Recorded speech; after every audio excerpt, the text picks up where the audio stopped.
ॐ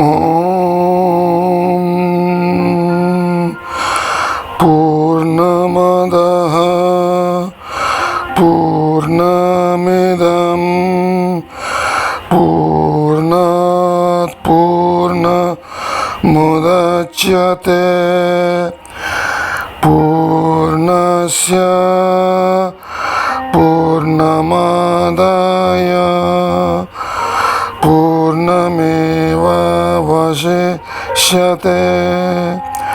ॐ शान्ति शान्ति शान्ति।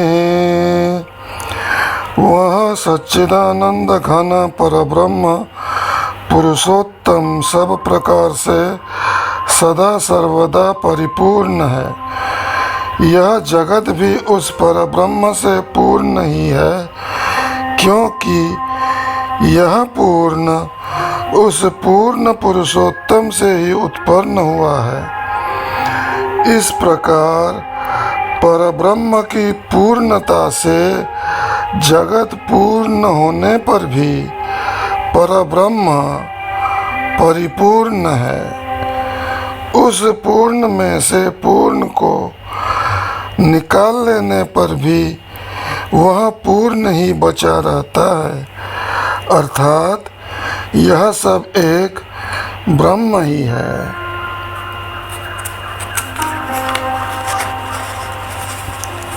आज का तारीख है अक्टूबर 13, 2025 और यह है स्वामी निरंजन जी पॉडकास्ट विद सैम योगी, जिसमें आपका स्वागत है।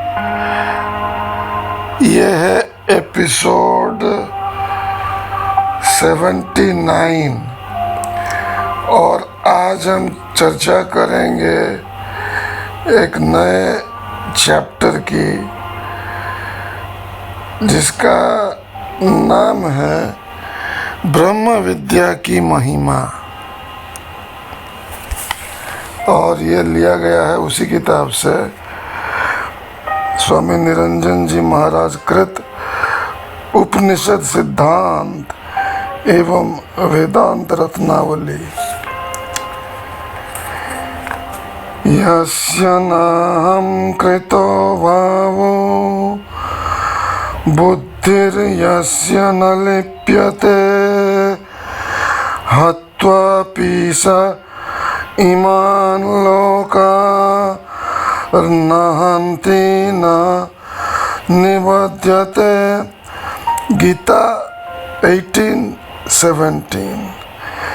हे राजन, जिस आत्मज्ञानी के मन में क्रियाओं में कर्तापन का अभिमान नहीं है और जिसकी बुद्धि कहीं भी लिप्त नहीं होती, ऐसा पुरुष प्रारब्ध अनुसार मन, वचन तथा कर्म द्वारा मातृवध, पितृवध, गुरुवध, गोवध, यहाँ तक कि सारे जगत की हत्या कर दे तो भी तत्वज्ञानी किंचित भी पाप से नहीं बंधता है। पाप कर्म हो जाने पर भी उसके मुख की आभा मलिन नहीं होती है। यह ब्रह्म ज्ञान की गरिमा है, व्यक्ति की नहीं। ब्रह्म हत्या कर्ता को लगती है, चिदात्मा साक्षी को नहीं। आत्मा तो सभी का निष्पाप, एक रस एवं मुक्त ही है, चाहे वह चांडाल हो या ब्रह्मज्ञानी।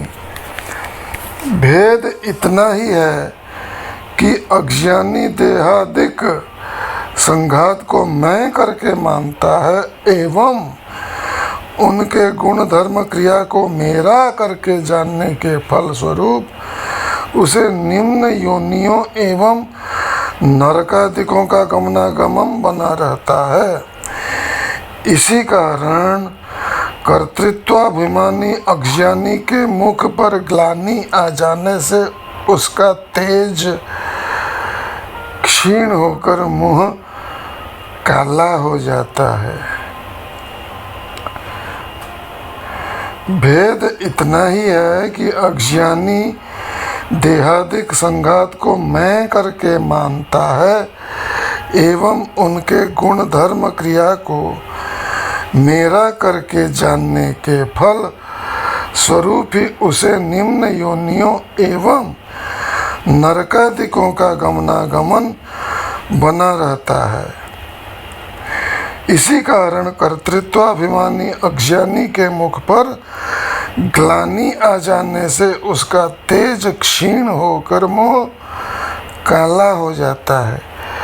हे राजन, इस ब्रह्म विद्या के प्रभाव से मैंने ब्रह्म विद्या से रहित प्रजापति के पुत्र विश्वरूप ब्राह्मण को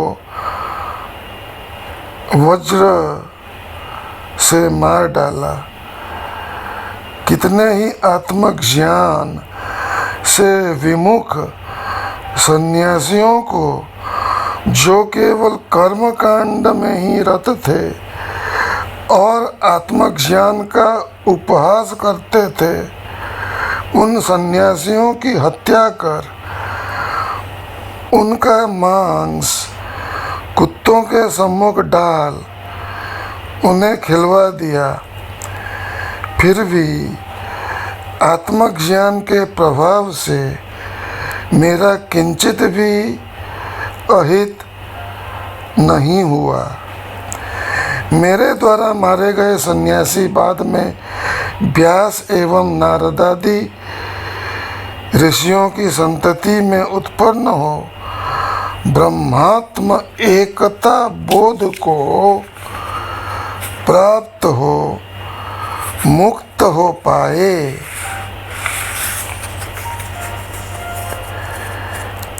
इस प्रकार मैंने कई कर्मकांड से मोक्ष की आशा रखने वालों को मृत्युदंड प्रदान किया। कितनी ही बार प्रहलाद के परिचालक एवं दैत्य राजाओं को मौत के घाट उतार दिया। बहुत से असुरों का भी संहार कर डाला, परंतु कर्तृत्वाभिमान और कर्मफल की कामना से शून्य होने के कारण मुझ प्रसिद्ध देवराज इंद्र के एक रोम को भी हानि नहीं पहुंची। मेरा एक बाल भी बांका नहीं हुआ। यह बात मेरे ही लिए नहीं बल्कि मेरे अतिरिक्त आज भी जो कोई चिदात्मा को मैं रूप से जान ले कि वह साक्षी ब्रह्म मैं हूँ, तो वह भी मेरी तरह निष्पाप एवं जीवन मुक्त हो जाएंगे।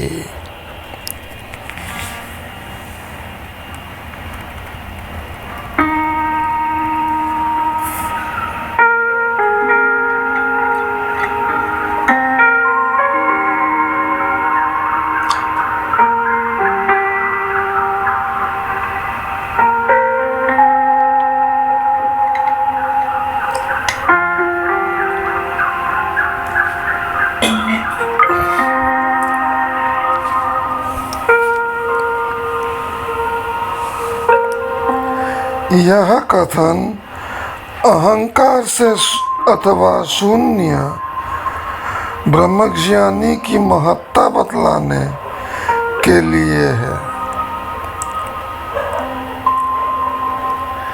न कि इस ज्ञान के द्वारा निंदनीय दुष्कर्मों को करने का समर्थन है।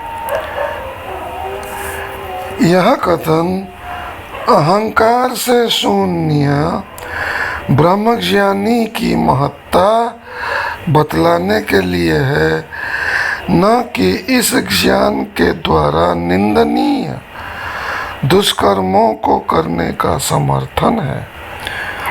तो यहाँ एक विराम लेते हैं और यह समझते हैं कि ऐसा क्यों कहा निरंजन जी महाराज ने कि अहंकार से शून्य ब्रह्मज्ञानी।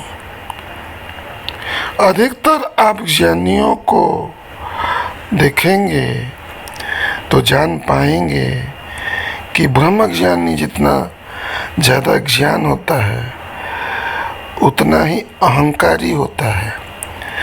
तो उन अहंकारी ज्ञानियों की मुक्ति नहीं होगी।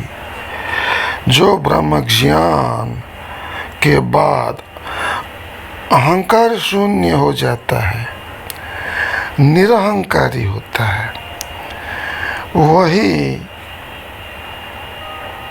पुरुष मुक्ति को प्राप्त होता है। तो आइए देखते हैं निरंजन जी महाराज ने आगे क्या कहा। यह कथन अहंकार से अथवा शून्य ब्रह्मज्ञानी की महत्ता बतलाने के लिए है, न कि इस ज्ञान के द्वारा निंदनीय दुष्कर्मों को करने का समर्थन है। वस्तुतः अहंकार रहित राग द्वेष शून्य पुरुष से पाप कर्म बनने का कोई हेतु ही नहीं होता है।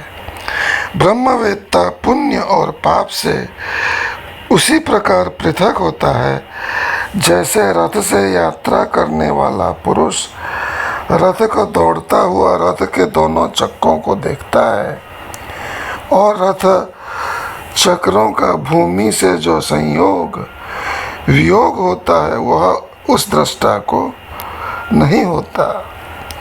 ब्रह्मवेत्ता पुण्य और पाप से उसी प्रकार पृथक होता है जैसे रथ से यात्रा करने वाला पुरुष रथ को दौड़ता हुआ रथ के दोनों चक्कों को देखता है और रथ चक्रों का भूमि से जो संयोग वियोग होता है वह उस दृष्टा को नहीं होता।